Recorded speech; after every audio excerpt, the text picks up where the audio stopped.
Ada nikmat batinah, yaitu kepuasan mendapatkan ma'rifatullah. Aku ulang lagi, kepuasan mendapatkan apa? Ma'rifatullah. Itu nikmat batin. Baik yang terkait Allah maupun terkait logika-logika tasawuf. Terkait Allah misalnya gini, misalnya kula mikirnya. Kula nu bolak-balik matur niki, berkali-kali di tempat ngaji ini. Mugi-mugi jenengan eling, mboten gadah masalah ingatan ini eling-eling. Eling-eling tenan. Wong nak soleh, ya soleh, soleh. Cek soleh mulai cilik, cek soleh dadakan terus husnul khotimah. Pokoknya napa? Soleh. Niku nak mati, niku bumi ku nangis.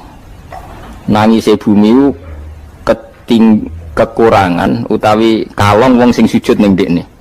Ya Allah Gusti, biasanya wonten tiyang niku sujud teng nggen kula, dia berperilaku baik teng nggen kula, sakniki tiyang niku mun jenengan ambil, nangis bumi.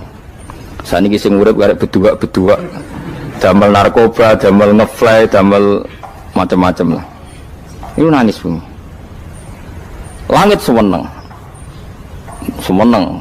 Gusti matur nuwun Gusti, orang itu saya tunggu lama, sekarang sudah engkau angkat ke tempat kami. Maksudnya diangkat teng langit. Sing bumi nangis, sing langit napa? Seneng. Nah, kemudian kita berpikir begini, bumi kok iso nangis itu piye? Nah, itu terserah sampai apa termasuk ulama zahir apa termasuk ulama batin. Kalau ulama zahir mengatakan bumi nangis itu mau kinayatun anil husni. Pokoknya pantasnya bumi itu susah, wong kelangan putra terbaiknya. Tapi nak cara ulama-ulama hakikat yang mengenali sekali betapa kudrahnya Allah, betapa kudrahnya Allah itu tidak terbatas. Itu yang meyakini bumi nangis itu nangis tenan. Misalnya ngaten kalau tak terang malih ya. Kowe bayangno dadi Nabi Adam, ngrungokno kowe. Kowe bayangno dadi Nabi Adam. Nabi Adam tenan maksudnya. Terus Nabi Adam orang pertama dia tahu betul kalau dia dicipta dari bumi. Dan dia pula tahu betul, beliau tahu kalau dia bisa ngomong, bisa mikir, bisa macam-macam. Terus indukannya beliau itu bumi. Mesti pikiran Nabi Adam, jangan-jangan bumi ini juga bisa berpikir kayak saya. Ini kan materi saya, karena saya dari bumi ini bisa ngomong, bisa melihat macam-macam. Terus bedanya apa manusa mbek napa? Umpama kowe dadi Nabi napa? Adam. Orang yang dekat sekali, qoribu ahdin, dekat sekali dengan kesaksian kudroh Allah. Gini ku dekne roh nak materi ini ke bumi, dan dia orang pertama yang urung lali kamane. Tapi ketika sudah ribuan orang, mungkin jutaan orang lali, seakan-akan bumi itu tidak jenis dari kita. Bumi adalah hal yang berbeda dengan kita. Kita manusia berakal, bumi itu benda mati. Terus kowe katut wong goblok-goblok, bumi itu benda mati. Sajane ya rada kriminal wong Islam muni bumi itu benda mati. Enggak bisa berpikir, yang bisa berpikir hanya manusia. Itu kengawuran-kengawuran yang kita ciptakan sendiri, kita wariskan turun-temurun. Umpama kowe iku dadi ulama, ngomong ngono iku isin. Bumi kok nyekseni kowe sujud, banyu nyekseni mbok pangan, mbok ombe kanggo sujud. Semua itu bersaksi tentang kita. Nggih, lan nek sampean tanglet kula, cara melogika gimana? Begini, tak wari cara gampang-gampangan nggih. Tawarai tauhid sing kasyaf. Tauhid ini yang dawuh Sayyidina Ali lau kusifal khoto umastatu yakinan. Umpama somben tutup-tutup iku dibuka, akulah imanku ora tambah mbek pangeran. Karena tren dunia dan akhirat sama. Zaman ning dunia ya Allah ala kulli saing godin, kok zaman ning akhirat ya Allah ala kulli saing. Cara Sayyidina Ali, somben aku wis matilah imanku ora tambah, meskipun aku ora swarga neraka. Lah kena napa? Darah padha wae, ning dunia ya pertunjukan kudratullah, ning akhirat ya pertunjukan kudratullah. Jadi pikirannya Sayyidina Ali seperti itu. Saya kan lahir misalnya tahun 1970. Berarti mulai Nabi Adam itu saya kan nggak ada. Ngerti-ngerti ada. Saya mengira waktu zaman tidak ada itu panjang apa cepat?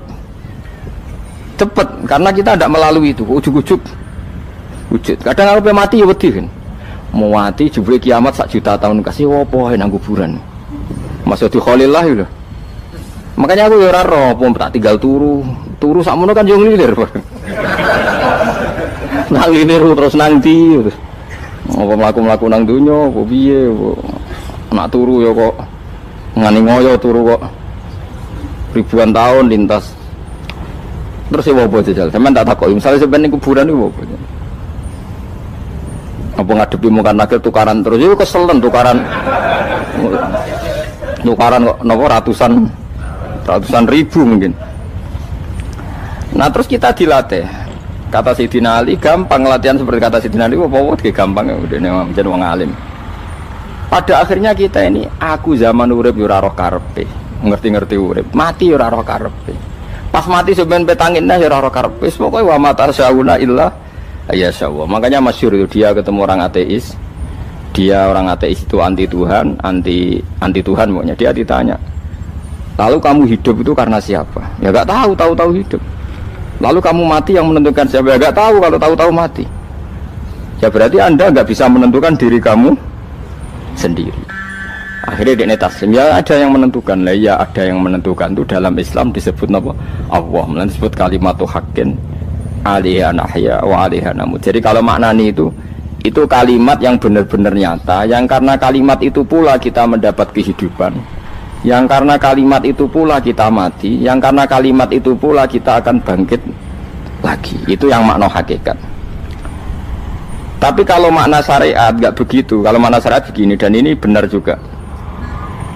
Mulanya kena ada di ulama, ciri utama ulama itu jami'ul bayan. Dia kalau menjelaskan itu indah sekali dan orang pasti taslim. Sama saya tak warai tenan. Sama kan biasa wiridan la ilaha illallah kan biasa, mulai mimpin tahlil sampai kepeksa mergo do tahlil melok, sampai sing darani bid'ah akhirnya ya melok tanggane napa? Tahlil. Semuanya wal. Kata Ibnul Qayyim Al-Jauziyah dalam kitab Zadul Ma'ad. Kitab Zadul Ma'ad itu kitab kesayangannya Sayyid Abdul Al-Haddad. Sayyid Abdul Al-Haddad itu pengarang kitab Zadul Ma'ad. Padahal kitab ini dikarang oleh muridnya Ibnu Taimiyah. Abdul Al-Haddad itu gak seneng Ibnu Taimiyah tapi seneng muridnya. Jadi di sini ulama ya demokratis. Gak seneng gurunya tapi seneng. Saja nih Ibnu Taimiyah itu orang baik. Ya ulama top ya baik, ya waras top. Tapi ngerti-ngerti Wahabi itu identik dengan Ibnu Taimiyah. Akhirnya ulama ahli sunnah penyebut itu terus isin. Mulane kiai-kiai ra ono sing dalil kala Ibnu Taimiyah mergo dicap Wahabi. Padahal Ibnu Taimiyah wong alim. Di kitab-kitab kita termasuk Sayyid Muhammad piyambak nyebut Ibnu Taimiyah kala Syekhul Islam lho kala. Tapi kan ini sudah milik Wahabi sehingga kita ini terus akhirnya gak gelem nyebut. Jadi kitab koyo dalil fastabiqul khairat iki apa par iki dadi dalil yo dhewe-dhewe. Wah parah tenan wong-wong. Dulu saya melihat orang enggak kunut itu ya biasa. Mergo saya sebagai wong alim ngerti iku madzhab Abu Hanifah. Saiki nek ora kunut Muhammadiyah. Kita ini sebetulnya ahlul ilmi enggak tahu kunut itu madzhabnya siapa kita. Itu madzhabnya Abu Hanifah, yang kunut madzhab Syafi'i. Tapi tahu-tahu iki madzhab NU, iki madzhab Muhammad. Mana ada orang-orang ini bisa punya madzhab? Ngalime sepiro nganti dadi nopo? Madzhab. Tapi wis dadi bahasa, wis dadi nopo? Sewajo kabeh sene. Mas repot-repot. Tak warai iki. Sampeyan ben nglafadzno la ilaha illallah iku keren iki. Keren tenan mboten keren-keren. Ngendikane Ibnu Qayyim Al-Jauziyah itu gini. Min asliha khuliqatil jannah wa min asliha khuliqatin nar. Terus wa min asliha khuliqatid dunya wa min asliha bu'isatir rasul wa min asliha qatalar rasul. Wah, itu terus sampai sekarang saya tak bedai. Surga itu kan digawe kelas VIP mewah. Terus jari rugen ini widadari dulu kan nak wingi terus betul. Kira 70. Wahyu kabeh ora ono sing keriting, wahyu kabeh. Wahyu kabeh terus gak tahu delok wong liya kan. Kadang bojo kita wis elek jek delok. Oh ya widadari sifatnya maksuratun fil khiyam. Jadi gak tahu keluyuran ning ndi.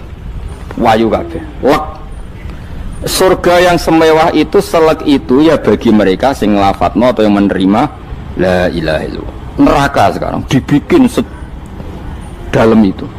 Jadi Abu Hurairah neraka itu tes-tesane benda kamu jatuhkan ke neraka itu untuk santai ke bawah itu nunggu 70 tahun. Kila 70.000 tahun. Dikira HP mu mbok ceblokno neraka itu cebloke ngenteni 70 tahun. Betapa dalamnya. Ngentekno bego piro ya bayang misalnya. Oh itu kontraktor mana saja tidak sanggup itu disuruh ngedok kedalaman neraka. Iku ya mau kanggo wong sing menolak la ilaha illallah. Jadi kalimat ini luar biasa. Swarga digawe bagi yang nerima, neraka digawe ya untuk yang menolak. Ya kalimat sing kok nak tahlilan turu iku lho. Iku kalimat sing nggo alasan Allah gawe swarga. Terus kalimat sing suwe-suwe sing lafadzno diarani bid'ah iku. Itu kalimat sesakral ini nasibnya akhir zaman itu entek. Gara-gara dilafadzno tahlilan tersangka jadi apa? Beda. Dulu kalimat yang dipuja-puja penyebab surga dan neraka. Saiki kalimat itu tersangka. Mau perkara napa? Beda. Wis aja melok-melok, kowe debat ya ora iso makili aku, sebarno iso. Kok kowe terusno dalan tok. Dah. Berarti la ilaha illallah itu kalimat yang surga dibikin karena itu, neraka dibikin ya karena itu. Kemudian Allah punya sunnah, lalu butuh pelatihan. Dikasihlah Allah dari bumi. Dia manusia butuh latihan, dibikinlah bumi. Dan dia latihan ikrar la ilaha illallah dengan sadar, dibikinlah bumi, liyabluwakum terus dites. Wes digawe bumi, ono makanan, ono minuman, ono wong wayah, ono pegatan macam-macam, wong diutang wis mbulet macam-macam. Gue ngetes, eling la ilaha apa eling utangi, eling la ilaha apa eling kasuse, pokoknya dites. Karena nggak fair kalau Allah bikin itu kemudian nggak dites, dibikinlah darul imtihan. Dunia itu bahasa Arabnya darul imtihan, tempat tes-tesan. Imtihan mana apa? Tes, liyabluwakum, diuji. Wes diuji kita hidup. Artinya kita dihidupkannya pun oleh Allah demi tes-tesan la ilaha itu disebut kalimatul haqqin alaiha. Nah ya sebenarnya kita hidup pun ini untuk dites. Pada akhirnya la ilaha illallah apa enggak? Paham ya? Terus dites. Allah itu juga secara hukum itu kan enggak fair, dites kok enggak punya pemandu. Dibikinlah Rasul, diutuslah para Rasul untuk pemandu. Tes itu kan butuh seru. Mak pemandu tok ora ono musuhe kan enggak seru, dibikinlah setan. Sajane sebagian kita sudah setan tapi ini ben seru. Lho ndak setan kan minal jinnati wan nas, mangsamu setan usopo. Baik setan minal jinnati wan nas. Jadi kena muni auzubillahi minasyaitonir rajim terjemahane berlindung Allah dari saya sendiri ya Allah itu. Lho itu kalau ulama dulu biasa auzubillahi min syururi anfusina wa min sayyiati a'malina. Sebenarnya kita berlindung hanya dari setan yang jauh, iblis enggak. Ya setan diri kamu sendiri, min syururi anfusina, dari kejelekan diri kita. Ngomongnya do ujug, soalnya setan tuh makhluk gaib sing piye. Lah kowe iku sapa? Nganti kowe maksiat terus mergo akrab klop, roh mbek setan klop. Mulane terus maksiat. Dah. Allah ngutus pemandu yang ngecul setan ben fair. Napa? Fair. Jadi semua darul ibtila ini juga demi kalimat. Nah, makanya disebut kalimatul haqqin sing alaiha nahya. Kita hidup ya demi mendapatkan kalimat itu. Kita mati nanti ya demi kalimat itu, artinya mati ke neraka ya karena kalimat itu kita menolak atau mengabaikan. Masuk surga ya karena kalimat itu kita hormat, kita benar dalam memperlakukan kalimat itu. Berarti alaiha nahya wa alaiha nam. Terus wa alaiha nub'as karuan, kalau kamu termasuk minal aminin ya nub'as minas solihin, kalau minal kafirin ya nub'as minaz zalimin. Tapi semua desain dunia ini hanya demi kalimat la ilaha illallah Muhammadur Rasulullah. Nah ini kan penting. Bagaimana mungkin kemudian kalimat sesakral ini, sehebat ini, kemudian ada orang tahlil kamu tidur? Kok iso? Kalau janggal kok iso wong turu? Misalnya kayak mangkel, kalau mangkel sing mimpin Gus, wira barbar. Bagaimana mungkin kalimat yang menyelamatkan Anda kemudian Anda anggap problem? Elek gak? Apalagi kamu anggap ini bid'ah. Nak cara kula oke lah, ndongakno mayit itu gak ono tuntunan Nabi. Tahlilan gak ono tuntunan. Tapi wis muni tok kono tok. Artinya muni tok kono tok ora usah nyerang kalimah, enak kalimah tetap kalimah thayyibah. Soal kowe ora seneng sing tahlil, mergo tiga profesi lah iku wonge wae gedhinge aja geman. Ya saya misalnya, saya kadang nggak cocok sama mubalek karena kadang profesi. Tapi saya tidak pernah anti pengajian, bagaimana pun membawa syiar Islam. Tapi kalau mubalek kadang orang seneng, kadang takut untuk epiro. Bareng sangoni sidik, kok sumpah be transportasi ini. Lah ngono kok mbok senengi iku piye? Tapi kita terus gedeng keliru iku sing nggawa syiar Islam. Mana ada pengajian didengar orang banyak tanpa mubalek? Gak iso.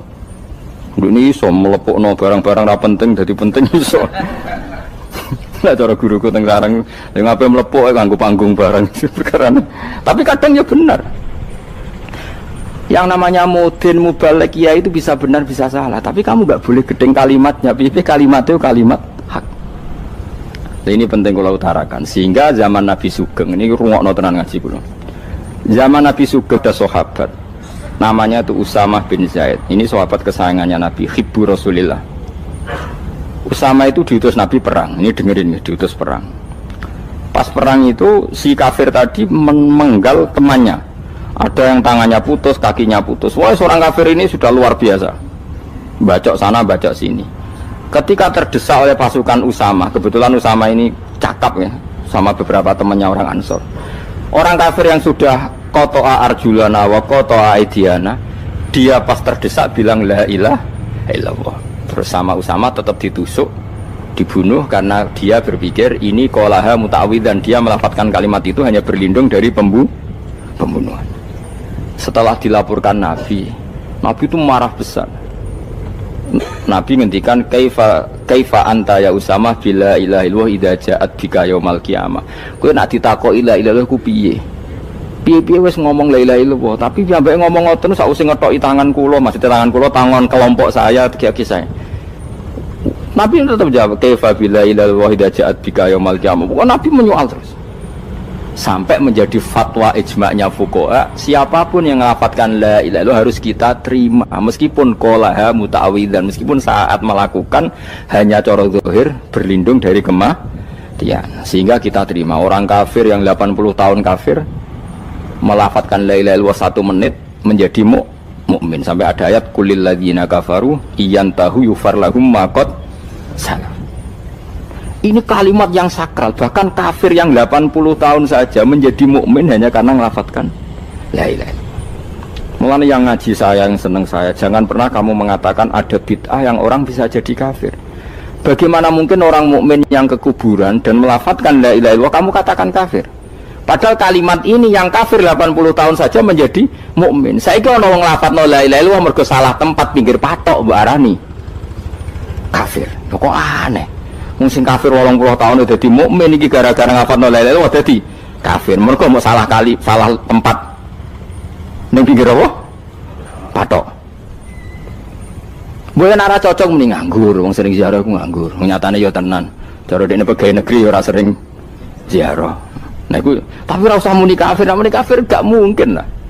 Coba kalimat ini itu orang kafir yang 80 tahun menjadi apa coba dengan melafadzkan kalimat ini?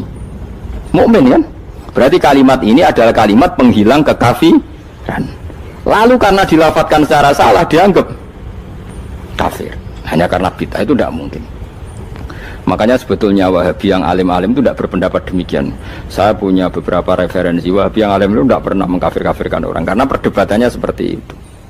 Tapi saat ini wis kuwajo. Sebenarnya kalau orang alim itu ya mirip-mirip, entah Wahabi entah tidak mirip-mirip. Karena kalimat tadi. Wahabi itu kitab terbesarnya itu Ibnu Taimiyah. Ibnu Taimiyah itu punya murid Ibnu Qayyim Al-Jauziyah. Itu sampai sekarang saya lihat di fatwanya Ibnu Taimiyah itu begitu hormat sama orang-orang kita ini sama. Tapi tahu-tahu lewat penyaduran sana sini terus menjadi kacau. Jadi kalau balik ini malah sampai nak kepengen dua nikmat batinah seperti tadi yang saya utarakan. Swarga dicipta sedemikian mewah ya demi yang menerima la ilaha illallah. Terus neraka dibikin se ekstrim itu juga bagi yang nolak. Kemudian dibikin daru pelatihan yaitu dunia ya karena kalimat berarti kalimat itu luar biasa. Wa biha qamatis samawati wal ardu. Kalimat ini pulang menjadikan langit bumi berdiri. Bon. Lalu sekarang kita bisa ngomong, bisa berpikir, bisa ngadekno BPKB macam-macam. Itu karena kita sendiri apa karena kudratullah? Saya tanya. Karena kudratullah. Kalau karena kudratullah, apa susahnya Allah bikin kemampuan tanah ini nangis, tanah ini susah. Wong podo-podo kowe iso nangis, iso mikir ya mergo kudratullah, ndak karena kamu. Harusnya ya sama, bumi-bumi ini bisa menangis juga karena kudratullah. Makanya bumi ini menangis ketika enggak ada orang yang sujud. Iku ya mungkin. Wong zaman kowe iso nangis ya krana kudratullah, mestine bumi yang kamu katakan benda mati, hakikatnya dengan kudratullah juga sama dengan kita. Mulane tenggene kitab Al-Husunul Hamidiyah, kula ngrasa utang tenan mbek kitab niku. Dulu saya ngaji 2 tahun kitab Al-Husun. Kitabnya kecil tapi saya ngaji itu 2 tahun. Berkali-kali saya ulang. Itu beliau cerita gini. Dia yang ngarang itu orang alim, kebetulan dia orang India. Memang kelebihannya kitab dikarang orang Arab itu luweh bulet. Wong Arab kan semuanya Islam, karangannya itu standar. Ini dikarang orang India. Di Tonggo Blodor, di masjidnya, dikarang ulama yang masyarakatnya itu ndak karu-karuan. Beliau cerita itu gini, manusia itu punya satu kebodohan, di mana kebodohan itu disebabkan oleh robtul asbab al-adiyah, mengkaitkan sebab sing biasa-biasa. Misalnya gini, sama saya kita omongi, misalnya ada orang bilang gini, batu ini nanti itu menjadi ayam. Orang bilang mukhal apa enggak? Enggak, jawab saja. Mukhal. Kenapa bilang mukhal? Karena dikira enggak bisa kan? Enggak, jawab saja. Jawab satu-satu. Batu ini menjadi ayam. Kamu jawab mukhal. Alasannya apa? Alasannya tidak mungkin terjadi, apa kamu tidak bisa? Sebetulnya karena kamu tidak bisa. Udah. Lau ukhbiro dzakar rajul, andai kan orang itu kamu kasih tahu, klungsu ini biji asem itu, biji pohon asem itu. Nanti yang kecil ini suatu saat besar. Setelah besar buahnya banyak, tambah besar, tambah besar. Terus orang bilang mungkin. Ketika bilang mungkin itu karena dia bisa, apa hanya karena menyaksikan berkali-kali ada kejadian nak klungsu ditandur, iku iso dadi gede. Coba sama jawab. Karena dia bisa, apa karena hanya menyaksikan itu sering terjadi? Hanya menyaksikan. Artinya zaman dia mengatakan mungkin, itu pun tidak memberi kontribusi ikut buat. Iya enggak? Tetap bergantung kudrahnya Allah. Dia hanya bilang mungkin karena sering melihat. Sebenarnya dia enggak sama sekali memberi kontribusi. Lha darani mungkin ya ora urun. Paham ya? Lalu kenapa dia kecangkeman terus muni wong wis mati dadi lemah gak mungkin dadi manusa meneh. Lho zaman dadi manusa sing wis ngene iki kok mani dene lara melo gawe. Terus muni mungkin mergo sering terjadi, sering roh, sering bersaksi. Berarti sebetulnya manusia itu pakai ukuran dia mampu tidak mampu apa pakai ukuran bersaksi melihat. Bersaksi. Nah, ini kan problem kita sebagai manusia itu problem. Makanya disebut wa kanal insanu zaluman jahula, wis goblok aja-aja. Mergo manusia itu nak wis goblok aja-aja. Makanya saya kemarin diminta ngisi di pondok kajen. Kalau sampeyan berdebat sama orang ateis atau orang komunis itu gampang saja. Dilatih begini seperti teorinya Quran. Ya nanti saya teruskan, ini tak ulang lagi ya. Saya ulang lagi ya. Andai kan nggak pernah terjadi telur itu jadi ayam, nggak pernah terjadi sama sekali. Telur itu jadi ayam. Terus kamu mengasih tahu orang tadi, telur ini loh nanti jadi hewan yang hidup terus terbang. Mesti dia bilang mukhal, mau benda mati kok nanti jadi benda hidup yang terbang ngalor ngidul. Berhubung sering terjadi dan dia pun tidak ikut bikin, bilang mungkin. Paham ya? Saya ulang lagi ya. Berarti dia bilang mungkin karena sering apa? Terjadi dan dia lihat. Andai kan pertama kali gak ada telur sama sekali yang jadi ayam, terus pengalaman pertama di dunia belum pernah terjadi. Kamu kasih tahu telur ini nanti jadi ayam terus terbang. Orang ini bilang mukhal enggak? Mukhal. Berhubung sering terjadi bilang enggak? Nah berarti kita nanti bangkit dari kubur gampang saja bagi Allah. Cuma belum pernah terjadi kamu mengatakan mukhal. Nah makanya otak kita harus dibenahi. Makanya jogeman percaya ambek yang pernah kita lihat, yang sering kita lihat. Percayalah dengan akal, tapi akal waras tuh. Karena waras itu serepot tatanannya wangil. Makanya Islam tuh melatih. Kul falillahil hujjatul balighah. Misalnya begini ya, dulu kalau Gerwani atau PKI atau siapa saja lah, itu kalau melatih anak-anak TK, makanya seorang ulama harus punya kecakapan penjelasan ibanatul ahkam. Itu anak-anak kecil dilatih. Anak-anak kamu terpejam, mintalah manisan sama Allah. Ya Allah saya minta manisan, saya minta permen. Terus disuruh buka, dapat enggak anak-anak? Enggak dapat bu, wah berarti Allah enggak ada. Sekarang minta sama bu guru. Bu guru kami minta permen dikasih. Berarti yang ada bu guru bukan Tuhan gitu. Akhirnya jadi gerakan ateisme. Nah sebetulnya untuk melawan gerakan itu kita harus melatih begini misalnya gini. Saya itu pernah ketemu sama orang yang berpikiran komunis. Oh komunis juga. Dia nantang saya gini, Pak Bapak, pokoknya saya tidak bisa menerima konsep Tuhan sebelum Anda bisa menjelaskan kenapa ada Tuhan. Jadi, budak kok elek ini. Nah, aku ngerti aja, sak cerdas ini tetap cerdas aku yakin tetap cerdas aku. Rasanya selain raine seram meyakinkan, tapi pikir tetap cerdas. Kulo itu kan wong Quran gitu, artinya punya pikiran panjang. Mungkin di antara orang Islam kita ini tidak punya kecakapan menjelaskan. Tapi kalau orang sering baca Quran, apalagi dia ngaji tafsir ya, yang waras, maksudnya waras lah. Terus rapati seneng duit, barang ini penting. Kalau seneng duit, wis mari goblok. Yakin ulama seneng duit, mari goblok, tak jamin. Umpama alim wis kelas B, kelas C gak bisa, tahqiq gak bisa. Kalau tahu kandhani kanca kula, kula riyen ambek jenengan udah saya kaca akeh. Lah kena apa? Cok seneng duit kula. Duit itu masalah bagi ulama. Orang duit itu masalah kan ya. Maksudnya rasa senang tapi ojo terus gak duit. Sekarang saya tanya, Quran itu melatih kita gini. Quran itu sederhana kalau ngelatih tauhid. Tapi orang pasti ingat. Kata Allah gini, nggak apa-apa, saya tidak Tuhan, nggak apa-apa. Kamu yang Tuhan.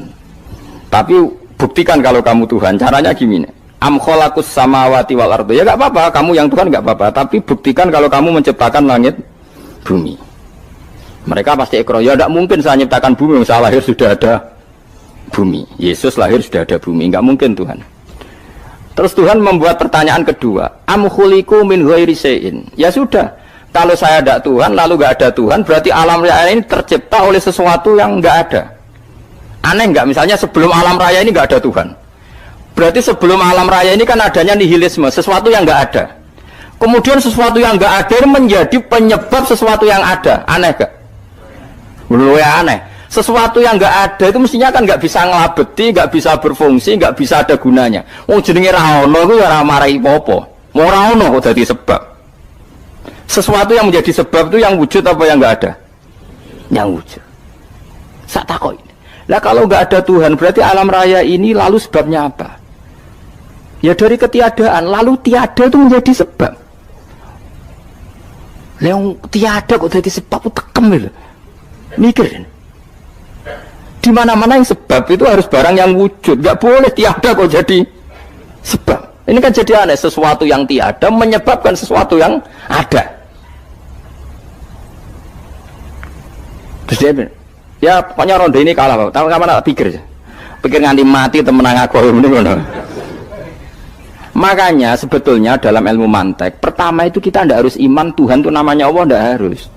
Makanya pertama dikenalkan, sementing kenal Tuhan itu ada dulu. Disebut zat sing wajibil wujud, belum disebut namanya Allah. Allah itu disebut nama Islam, itu paham ya? Saya ulang lagi, Allah disebut itu nama Islam. Tapi kalau penemuan akal hanya sampai kita ini butuh zat sing wajibil wujud, sing menjadi penyebab semua alam raya ini. Di bahasa Arab disebut musabbibul asbab. Belum menyebut Allah musabbibul asbab. Islam pun pertama Iqra turun ya gak nyebut Allah. Iqra bismi rabbikal ladzi khalaq, khalaqal insana min 'alaq. Iqra wa rabbuka. Tuhan itu siapa? Yang mencipta. Nah, yang mencipta ini oleh syariat Islam disebut apa? Tapi dalam logika yang penting kowe kenal sik ana musabbibil asbab. Pastikan bahwa alam raya ini yang wujud pasti disebabkan sesuatu yang ada. Enggak boleh barang wujud kok diciptakan oleh sesuatu yang tidak ada. Yang gendeng ora barbar barang ra ono mbok sifati al khaliq. Sing gawe langit bumi apa? Pencipta. Penciptane apa? Sesuatu yang tidak ada. Kowe ikhlas dutek ngono kowe ikhlas ta ora? Gak kowe ikhlas ta ora dutek ngono kowe ikhlas ta. Kowe gelem dadi bodho niku. Gelem kowe. Mboten. Nah, nikmat ngono jenenge nikmat batin. Mulane sing suwenang mbek kalimat la ilaha illallah. Wis ana sing bid'ahnallah iku wong nganggur wis beno sak uni-unine. Tapi kadang memang kita berlebihan. Tahlilan rabar-bar matang puluh dina ini rabar-bar. Muka alasannya wis disangoni akeh tahlil sedih lho. Saake penggemar sing keselen sing rantuk sangu ya butuh cepet. Lane cara kula niki penting kula utar nggih. Kowe nek ora cocok tahlilan 40 dina wis ngomong ae kira cocok model harinya. Tapi ki aja menolak kalimat la ilaha illallah iku disifati Kanjeng Nabi kalimat thayyibat. Wong Nabi nyifati thayyibah, kalimat yang suci kok nyifati bid. Tak soal kira cocok wong sebut. Misalnya kamu bilang saja wong mati wis sangu amale lha apa didongakno barang. Nek kowe pengen ndonga ora usah ndonga. Wis ora usah biasa wae. Kula lah mbok dongakno ya ora seneng. Gak meyakinkan. Karo dene mlebu swarga butuh dongamu ora ono swarga fadhole pangeran apa mbok dongano barang. Nah tapi kowe donga aku ya seneng. Senenge ya semau lah timbang nyanyi-nyanyi rame-rame sadok ndongane. Mbok mandi mbok ora pokoke ndongane. Saya ulang lagi ya. Makanya Quran itu melatih logika sampai seperti itu. Am khalaqus samawati wal ard bal la yuqinun sampai terus diulang-ulang. Am khuliqu min ghairi syai'in. Kalau mereka merasa Tuhan nggak apa-apa, tapi buktikan mereka ini wujud sendiri tanpa sebab. Atau begini, kalau mereka tidak tahu sebab pencipta langit bumi, mereka sendiri suruh yakin kalau mereka adalah penciptanya. Amhumul khaliqun, nggak apa-apa. Ya tapi masih Abu Jahal gendeng lah, masih Abu Lahab ngawur lah, nak takoi, ya wes pangeran kowe ke sing gawe langit bumi. Penggemarnya saja pasti tertawa. Masa Abu Lahab darane pencipta langit bumi, wong lahir ning bumi. Tapi Quran oleh nggo jawab, am khalaqus samawati wal ardo. Apakah mereka menciptakan langit bumi? Bala yuqinun, mereka pun tidak pernah yakin. Jadi itu pangeran. Makanya di mana-mana orang alim itu suka debat. Karena pangeran sendiri kalau menjelaskan kebenaran seringnya juga nantang debat. Kata Allah, Qul ara'aytum ma tad'una min dunillah aruni madza khalaqu minal ardi am lahum syirkun fis samawat. Enggak apa-apa mereka Tuhan kata Allah, tapi buktikan zaman langit diciptakan mereka memberi kontribusi apa? Apa urun bego, apa urun cagak, apa piye lah pas aku gawe langit iku dekne urun apa jare am lahum syirkun fis samawat. Misale urun apa lah? Urun tol ta urun apa lah. Itu pangeran. Mereka kan pasti menjawab enggak. Terus itu nih kita bimbing qobliyada. Kalau kamu nggak percaya Quran sebagai kitab, nggak apa-apa. Tapi buktikan kamu punya kitab tandingan. Nggak, mereka nggak punya juga. Atau gini, nggak usah Quran, nggak usah sakralan. Au atharotim min ilmin, atau kajian ilmiah yang membuktikan bahwa Yesus itu Tuhan, atau yang membuktikan bahwa berhala itu Tuhan. In kuntum shodiqin, nggak apa-apa. Kalau kamu benar buktikan. Nah itu makanya semua Nabi itu punya kecerdasan. Karena tadi Nabi kadung nantang itu nih kita bimbing qobliyada. Au atharotim min ilmin in kuntum shodiqin. Tapi sekarang orang alim soleh itu jarang. Yang ngono ngerung soleh rapati ngalim, nggere sing alim biasanya rapati soleh. Lah kula itu masuk rontok-rontok ya isih rontok soleh ya rontok, tapi lumayan masih menjaga hujjatullah tadi. Sebab itu ulama dulu mengajarkan Allah itu siapa? Disifati zat sing wajibil wujud. Karena alam ini kadung ada. Kalau alam ini kadung ada, pasti penyebabnya sesuatu yang wujud. Tapi kalau wujudnya mungkin bahaya. Wong sing gawe wae wujude terima mungkin bisa wujud bisa tidak. Makanya dipermanenkan yang gawe alam ini zat sing wajibil wujud. Sing wujudnya wajib. Wajib itu enggak bisa enggak pasti wujud. Nah, terus kita kenal itu namanya khaliq, itu musabbibil asbab, itu khaliqul asya. Lalu oleh Islam zat yang demikian itu disebut Allah. Terus jadi la ilaha illallah. Nah, orang yang bertauhid gini tentu punya kenikmatan batin yang luar biasa. Sehingga saya bayangkan nanti mati yang ngono biasa wae kan.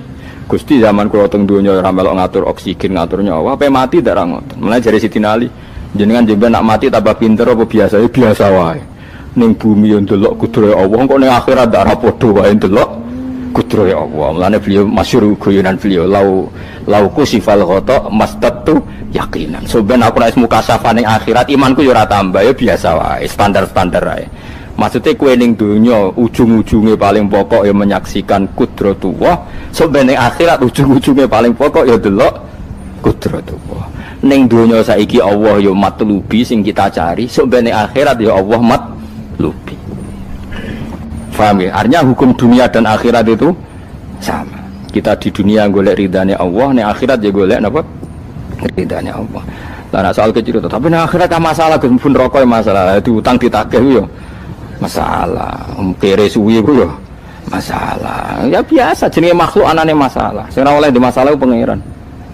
Pangeran sing duwe masalah. Biasa wae. Lah makanya kula suwun nggih aja geman gedeng